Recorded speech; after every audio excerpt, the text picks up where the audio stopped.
I never imagined the day would come when my own son, my only child, the boy I carried, fed, protected, and sacrificed everything for, would look me dead in the eyes and call me dead weight.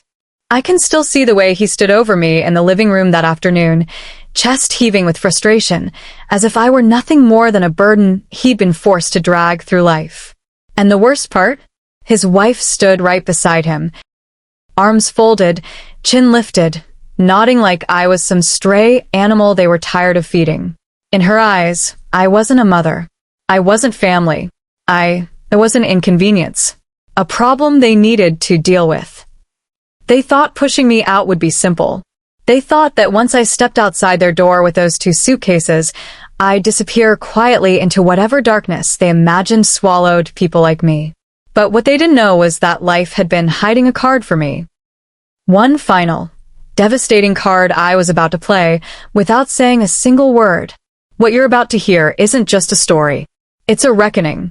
They say you can measure a life by its moments.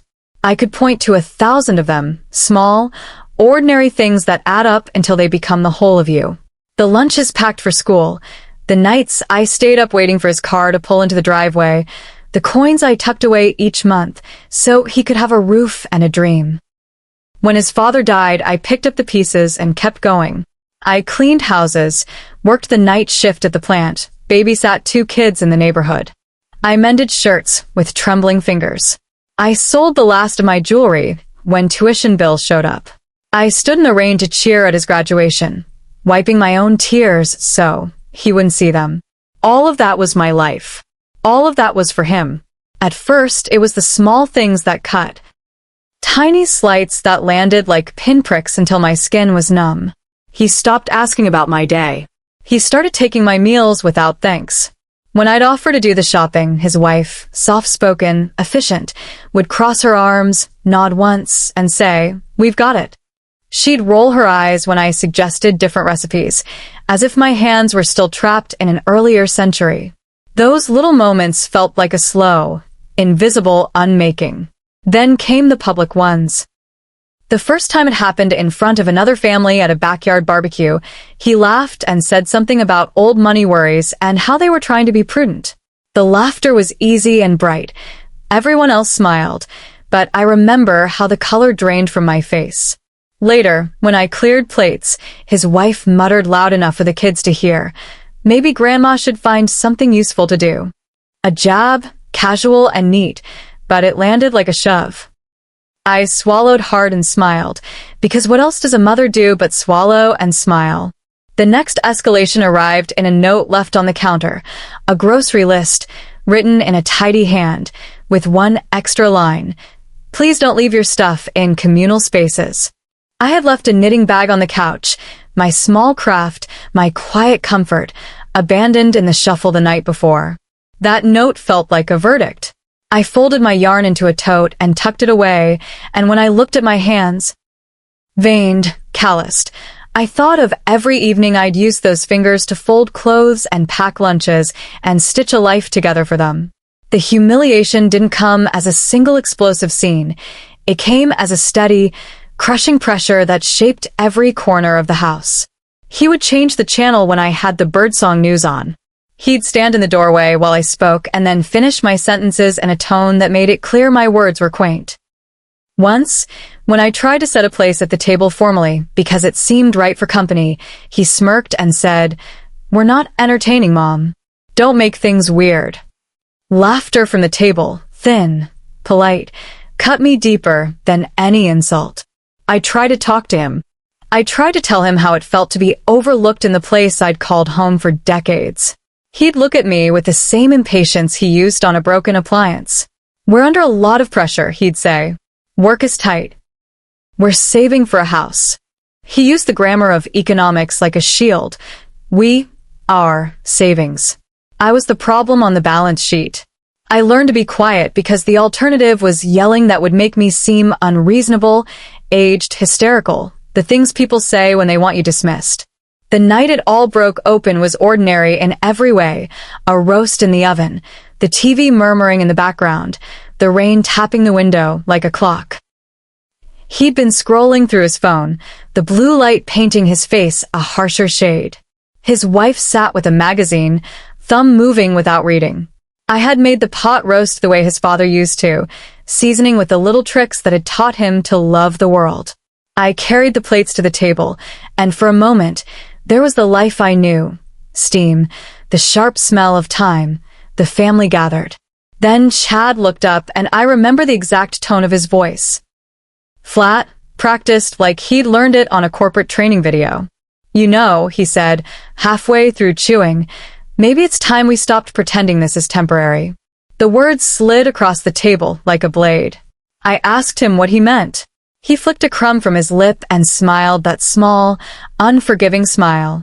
How long is this supposed to go on? You aren't working. You're not contributing. We didn't sign up for extra mouths to feed. The room felt like the bottom of a well. Amanda, my son's wife, did something I still cannot erase. She met his eye, then mine, and nodded as if this entire conversation had been rehearsed. Maybe it's best if she finds something more stable, she said in her measured voice. For everyone's sake.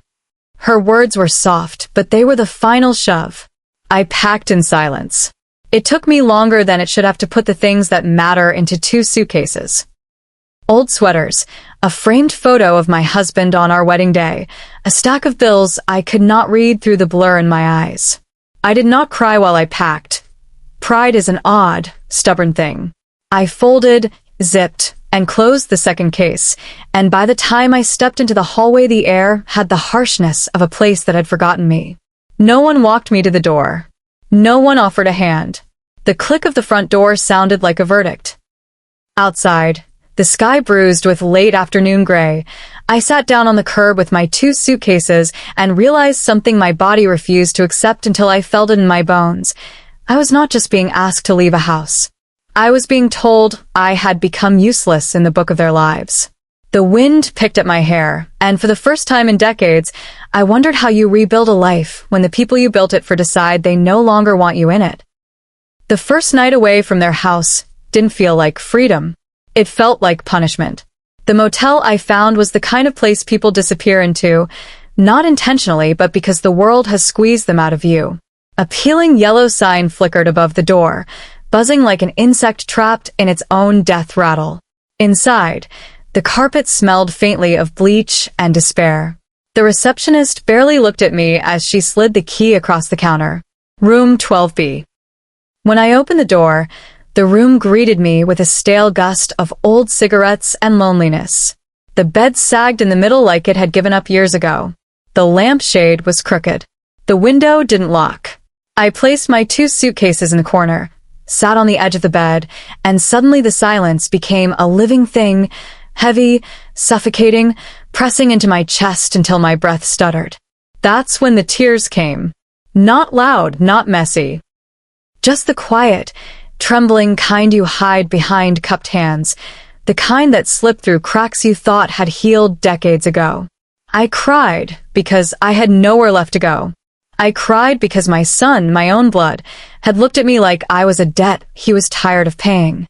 The next morning, I woke before the sun. The thin motel curtains did nothing to soften the harsh light that hit the room. I pulled on my coat and walked to the corner store for instant coffee and a day-old muffin. That was breakfast. That night, leftover instant noodles. I told myself it was temporary. I told myself I just needed a job. But every door I knocked on, every grocery store, every diner, every cleaning service, gave me the same tight smile, the same polite rejection disguised as concern. We're not hiring. We just filled that position. We're looking for someone more active. Someone younger, they meant. Someone not me. The shame burrowed deep. In the evenings, I sat cross-legged on the motel floor sorting through the few things I managed to bring. I kept trying to convince myself that I had value. That decades of raising a child, running a home, balancing bills, stretching meals, comforting grief, that all of that meant something in a world that now seemed to measure worth by youth and income. But the voice in my head, the one my son had planted, kept whispering, "Dead weight, dead weight, dead weight." It echoed in everything. The checkout clerk's pitying stare, the manager who glanced at my stiff hands, the teenager who snickered when I dropped my change. I thought rock bottom was a moment. But no, rock bottom is a season. A long, cold one. One night, after another rejection, I collapsed onto the motel bed and pressed a pillow over my face to muffle the sound of my sobbing. My chest shook. My ribs ached.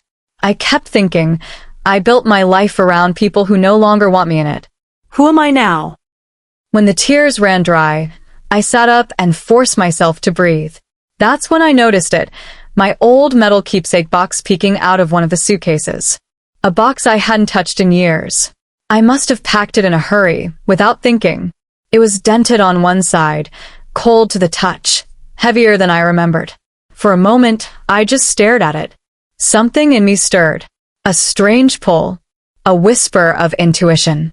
With shaking hands, I set it on the bed. The latch stuck for a second, like it too wasn't ready to open its old wounds. When it finally clicked open, the lid lifted to reveal a stack of aged documents, yellowed envelopes, brittle photographs, and something else, something I hadn't seen since I was a girl. A sealed letter, with my name on it, written in handwriting that didn't belong to my mother, or anyone I recognized. My heart stalled. A chill ran across my arms. I didn't know it yet, but this was the moment my life began to turn. This was the moment the spark lit the ashes. This was the moment the old, quiet world of who I thought I was started to crack open. This box wasn't just memories. It was a doorway. And on the other side was a truth big enough to burn everything they thought they knew about me. For a long moment, I simply held the sealed letter between my fingers. The paper felt fragile, almost powder-soft with age, as if it had been waiting decades for this exact night, this exact version of me. To finally touch it. My name was written on the front in looping, careful handwriting. Margaret Elaine Turner. My full name, the one only my mother used on important days. But this was not my mother's handwriting. My hands trembled as I opened the envelope. The paper inside crackled faintly, the ink just slightly faded but still strong enough to see. If you're reading this, it means you're finally old enough and strong enough to know the truth. I blinked. My breath caught. The letter wasn't from my mother. It was from the woman who cared for me briefly when my mother was in the hospital after giving birth. A woman named Eleanor Grace Whitford, a name I hadn't thought about in more than 40 years. As I read, the world around me blurred. Your mother did her best to protect you from the circumstances of your birth. She wanted you to grow up with dignity, not scandal. Your father was not the man you believe. My pulse roared in my ears. You are the child of a man with wealth, political ties, and a reputation to protect. A man who could not publicly claim you, but secretly provided for you until the day he died. My eyes flew back to the metal box. The documents. The deeds. The old receipts. The legal stamps. The signatures. Everything suddenly clicked. I rifled through the papers, my fingers moving faster and faster, until I found it. A crisp, decades-old property deed with an embossed seal and a name in the owner of record field. Harrison J. Whitford, CEO, philanthropist, land developer, a man whose picture had hung in the library of my childhood town, a man I grew up hearing about, a man I thought I'd never met, and in the corner of the deed, in faded type, beneficiary, Margaret Elaine Turner. Status, confidential. My breath trembled. I kept digging. More papers. More clues. Old tax documents. A notarized letter from an attorney named Samuel Wright. A handwritten note clipped to the file. Deliver only when she needs it. A trust file. A will addendum. A map of properties. A rental income estimate from decades ago. And finally, a typed letter from a law office verifying that the property was still legally mine, though frozen due to unpaid taxes and unclaimed ownership. I stared at the address printed at the top of the deed. The numbers etched into my memory, repeated in disbelief. It was the building where my son lived. The very apartment complex he and his wife had thrown me out of. My head spun. My throat tightened. The motel room swayed around me like a ship caught in rough waters. What is this?" I whispered. But deep down, something in me already knew. This wasn't a coincidence. This wasn't luck. This was legacy. This was truth rising from the grave of a life I never knew was mine. I pressed the papers against my chest, the weight of them almost unbearable. For the first time in months, no, for the first time in years, I felt something ignite inside me. Hope, power, belonging. The next morning, I took the bus to the address listed on the letterhead. Wright and Associates, attorneys at law. The office was quiet, the air thick with old books and older secrets. A man in his 70s entered the lobby, glasses perched low on his nose. The moment he saw the envelope in my hands, his expression softened. "You must be Margaret," he said, voice trembling. "I've been waiting for you for a very long time." We sat in his office, sunlight slanting across stacks of archives. He opened a locked drawer and pulled out a thick folder stamped. Whitford Estate, Private Holdings, Beneficiary, MET. He explained everything. How my father, Harrison Whitford, had met my mother. How he'd tried to support her quietly. How the scandal would have destroyed his political future. How he purchased the building in my name. How the trust was structured to activate only when I truly needed it. How every attempt to contact me after my mother passed had failed because no one knew where I had gone. And lastly, how the property was still legally mine, though outdated and buried under years of confusion. Then he slid the final confirmation across the table. "Margaret, you own that building. You've owned it all along." I didn't scream. I didn't faint. I didn't even speak. I just stared at the paper, at my name, at the signature, at the truth that shattered everything I thought I knew about myself. Tears blurred my vision, not from grief, but from release, from rebirth, from the realization that I had never been dead weight. Not then, not ever. I rose from the chair slowly, smoothing the papers with both hands. "They thought they erased me," I whispered. Mr. Wright looked at me with a knowing smile. "They had no idea." And for the first time in a long, long time, I smiled back. I didn't go back to the motel after leaving Mr. Wright's office. I couldn't. Not after holding documents that proved my life wasn't ending. It was beginning again. Instead, I walked until the city shifted around me, until the rundown blocks blurred into cleaner streets and bright storefronts. And when I passed a small, modern rental office with a sign that read "Move-in Ready," I stepped inside without thinking. Within 2 hours, I was standing in a studio apartment with polished floors, sunlight pouring through wide windows, and a quiet that didn't feel like abandonment. It felt like space. Breathing space. Healing space. I set the metal box gently on the counter, took in a shaky breath, and whispered to myself, "Start again." And I did. The next days moved differently. Not with the dragging weight of survival, but with intention.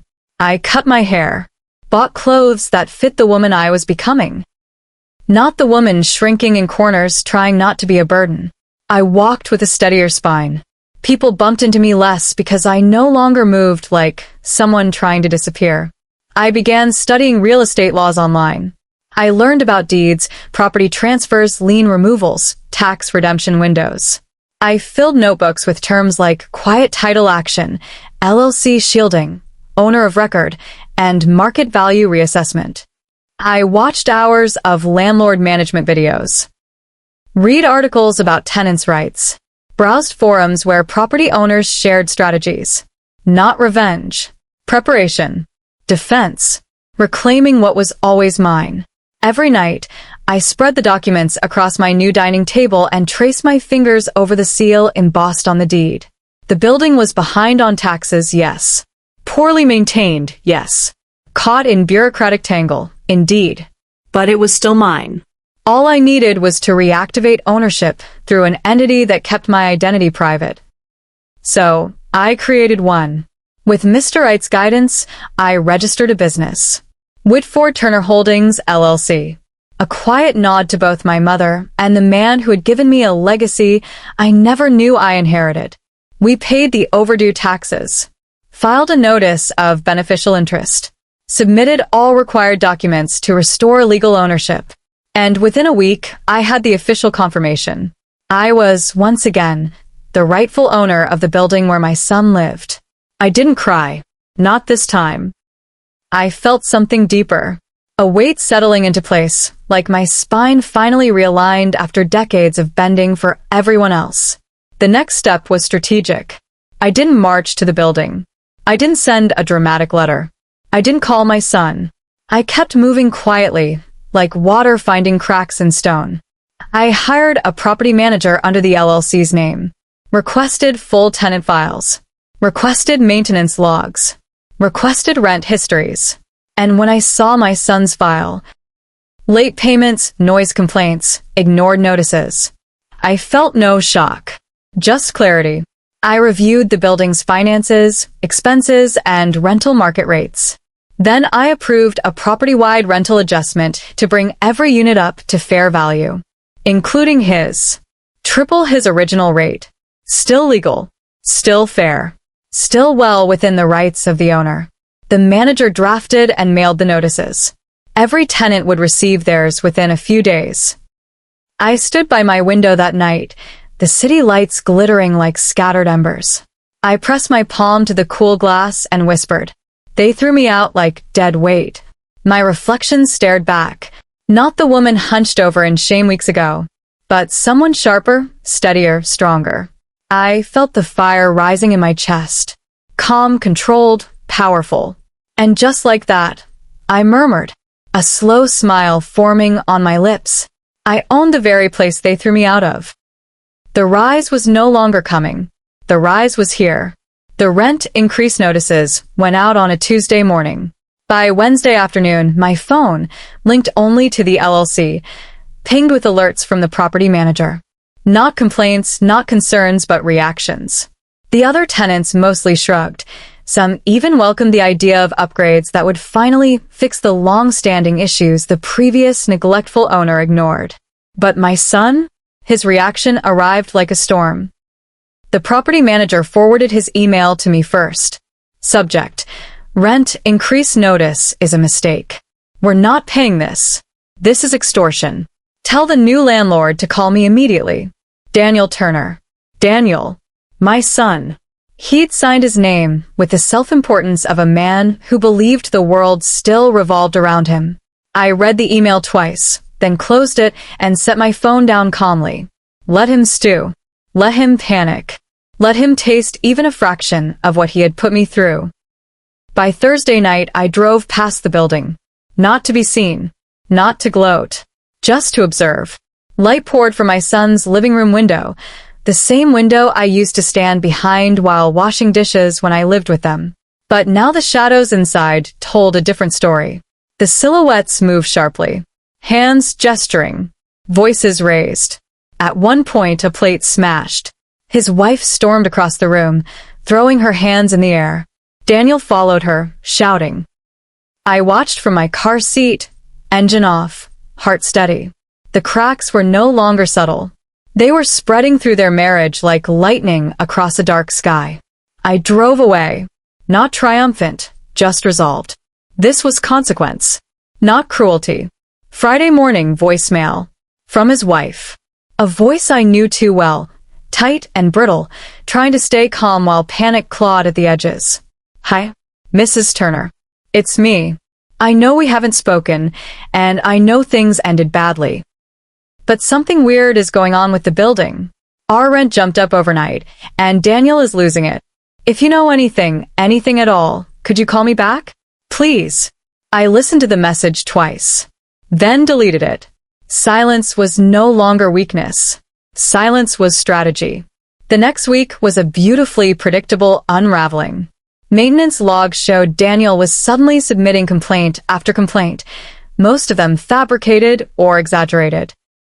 He claimed the water pressure had dropped dramatically, the hallway lights flickered dangerously, and even that the building smelled like mold. The property manager sent photo evidence to me. Everything looked fine. Daniel was spiraling. On Wednesday afternoon, he marched into the management office demanding to see the landlord. "Whoever's behind this rent hike is going to regret it," he shouted so loudly the security camera audio picked up every syllable. The staff stayed professional, informing him all communication would go through email. That made him worse. By Thursday, he had escalated to yelling in the hallway at tenants who walked by, accusing the entire building of conspiring against him. And then the first phone call to me came in through the LLC's forwarding line. Blocked number. I let it go to voicemail. 2 minutes later, I listened to his voice break through the static. "Hello? I need to speak with the landlord. Look, we got the notice and it has to be wrong. My wife is upset. I'm upset. It's insane. Just call me back. Please." The word please tasted strange in his mouth. I deleted the message. Saturday morning brought something new. A knock on my apartment door. When I looked through the peephole, I froze. It was his wife. Her hair was pulled into a messy bun, eyes red like she'd been crying for hours. She clutched a grocery bag to her chest like she needed something to hold on to. For a moment, I considered not opening the door, but something in her posture, small, shaken, pulled at me. I opened the door a crack. She looked at me as if seeing a ghost. "Mrs. Turner," she whispered. I didn't invite her in. I simply waited. "I'm sorry to come like this," she continued. I don't know what to do. Daniel is out of control. He hasn't slept. He keeps talking about the rent increase and how someone is targeting us. He thinks it's personal. He's tearing apart the apartment looking for paperwork. He's checking my phone, accusing me of knowing something. Her voice cracked. Please. Do you know who owns the building now?" I stared at her for a long moment. The old me would have hugged her, would have comforted her, would have apologized for causing stress. But the woman standing here, in this new apartment, with quiet strength in her spine, she didn't offer comfort. She offered truth. "I know this," I said quietly. "Whatever is happening now is not my doing. It's a reflection of your husband's choices." She blinked, tears rising again. "I don't know what to do," she whispered. "I never wanted things to go this far." "You stood with him," I replied simply. "Now you're seeing him." Her shoulders caved. She nodded slowly, then left. No hugs. No consolation. Just consequence. The following Monday, the property manager emailed me photographs attached to Daniel's unit inspection report. Mildew spreading in the bathroom. Cracked tiles in the kitchen. Piles of unopened mail. Half-empty food containers on the floor. A dent in the wall from where someone had been thrown. The report included a note. "We recommend a wellness check if conditions worsen." I inhaled deeply. Not pity. Not satisfaction. Clarity. This wasn't about revenge. This was about gravity. The weight of a man's cruelty finally collapsing on him. By midweek, I received my first anonymous letter. No return address. No signature. Just 4 lines scrawled in harsh handwriting. "I know what you're doing. You think you're clever. But you don't scare me. You'll regret it." I read it 3 times. Then placed it gently in a folder labeled D. Turner, documentation. I wasn't afraid.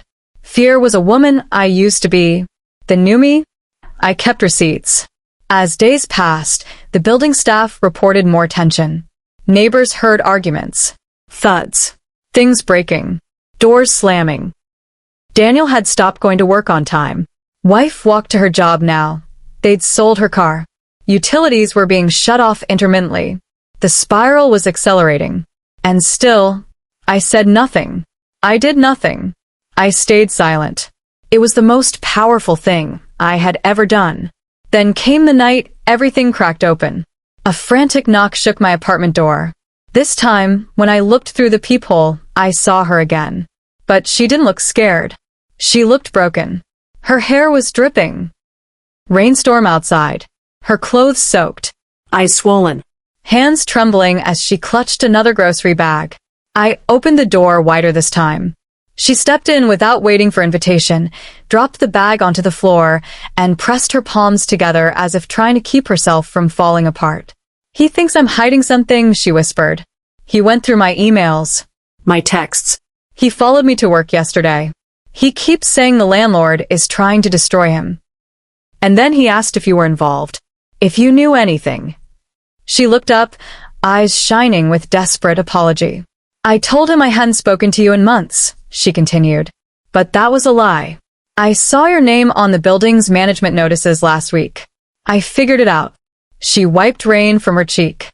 "I don't want to live like this anymore." Her knees buckled. I guided her to the couch, silent.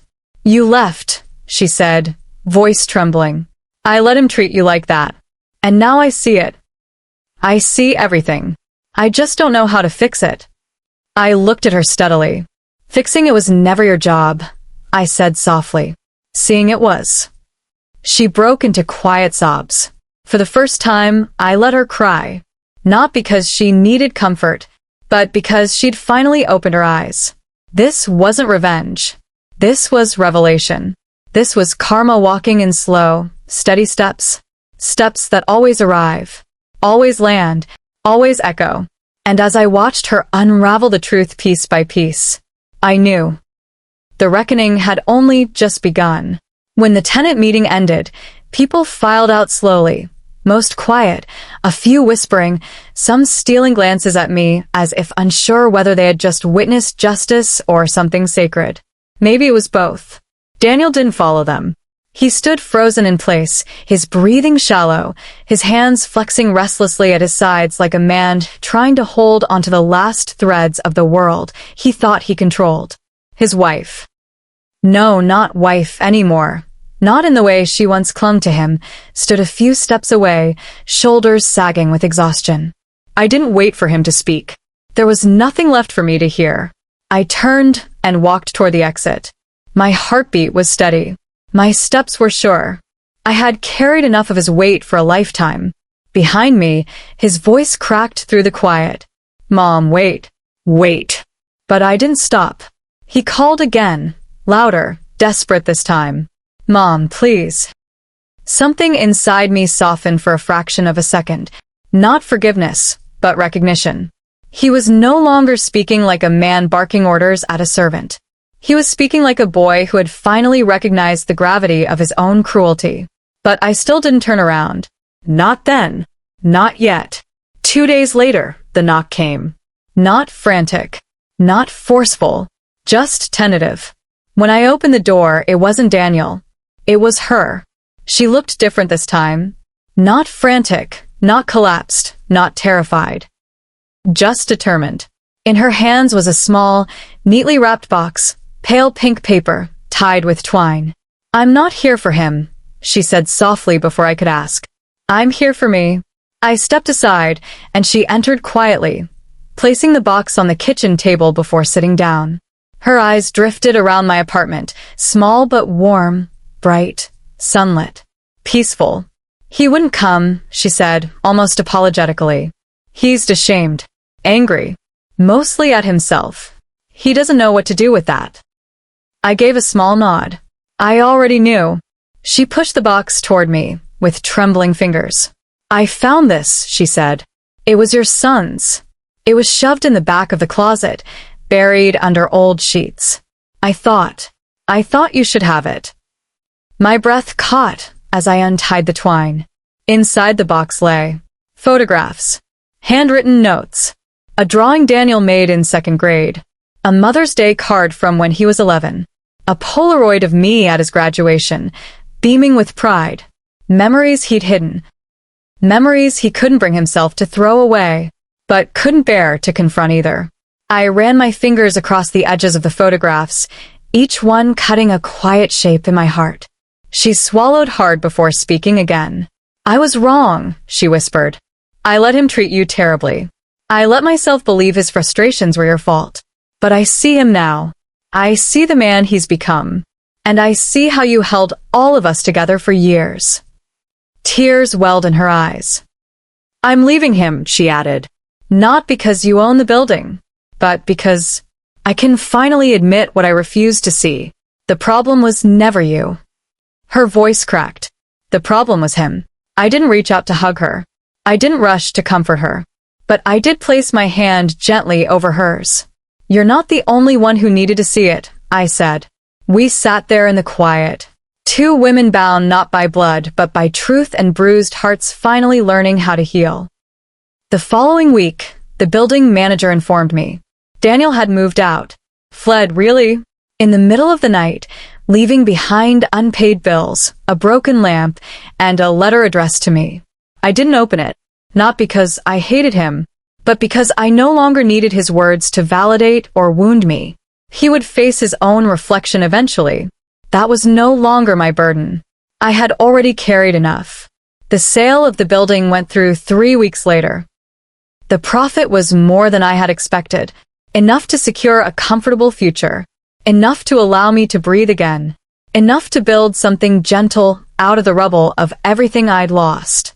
Before signing the final documents, I instructed the lawyer to allocate a portion, a significant portion, to a women's shelter on the east side of town, a home for those who had been pushed out, used up, or diminished by the people they loved. I asked that the wing be named the Whitford Turner Haven, a tribute to the two families who shaped me, one by blood, one by sacrifice. With the sale finalized, I purchased a small cottage near the edge of a quiet lake, a place where the mornings smelled of pine and the evenings hummed with crickets, a place where I could sit on the porch with a cup of tea and watch the world move gently for once, a place that felt like mine.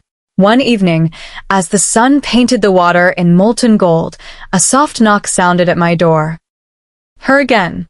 Not crying, not shaken, just hopeful. Would you like company for dinner? She asked. And for the first time in a long while, I smiled with my whole heart. Yes, I said. I'd like that. We cooked together, simple food, warm conversation. Two women rebuilding their lives piece by piece. As we ate, laughter drifted through the cottage. Real laughter.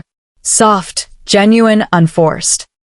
When she left, I stood at the doorway watching her walk down the path, her shoulders no longer hunched beneath invisible weights. I closed the door, leaned against it, and breathed in the quiet peace of my new life. Then I whispered, not to her, not to my son, but to myself. I forgive you, not them, myself. Because I wasn't dead weight. I was the foundation, the backbone, the strength they never recognized. And now I was free. Thanks for listening. If you have a story like this, share it in the comments. Your voice deserves to be heard.